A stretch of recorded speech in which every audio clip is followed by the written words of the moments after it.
Geldi bugün hara geldi. Bugün geldi güzelliğe bak İlisu'ya. İlisu hemşe bizim tarihi doğma torpaqlarımızdır. Türk yurdu İlisu Azərbaycan Türklərinin en meşhurları tarih geçsek böyle bir tarihlere gidiyoruz. O Gözəl xanımın pişirdiği keçmiş ənənəli yemeklerinden, pişirdiği ənənəli yemeklerinden. Bunun adı nedir? Maxara. Maxara bizim qədim tariximizə malikdir. Qədim tariximizə gedib çıxır.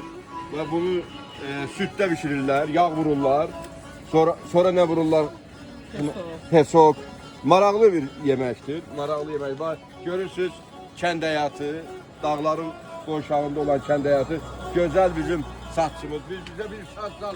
Görək nə çalırsa. Hoş gördük sizi. Hoş geldiniz. Sağ ol. Hayırlısı. Ne güzel yerdi. Bak kutab, orada kutab pişirilir. Sen çal, oku. Oku kardeşim. Ömür imtihandı bilin dostlar. Araz məlim bəlaya heç kəsin başı dəyməsin. Eyib etməz insan misal aylatsa gözünüzə kədər yaşı dəyməsin. Sağ ol kardeşim, sağ ol. Var olsun. Azerbaycan eli, var olsun. Bak bu da güzel ənənələrimize bak. Ana, bacılarımız görsen ne güzel. Binələrim kədir, çox gəzmişəm özüm.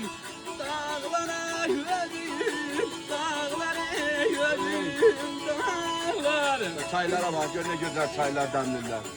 Baba. Kənd həyatı. Hamımı sizdən aldım, Bəh. sizdən aldım. Mənim sadım sözüm, dağlara yüksəlim, dağlara yüksəlim, dağlarım.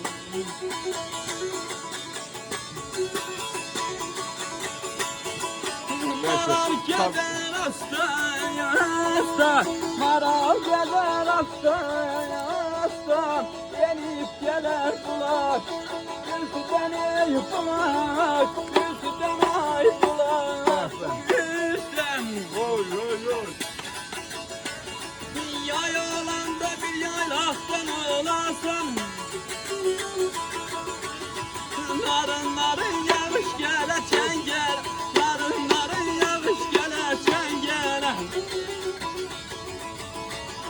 Köy kötünü gül barışır dersen, köy kötünü gül barışır dersen, geçeymeye yar yoldaşım sen gel, geçeymeye yar yoldaşım sen gel. Güzel duvar teşekkür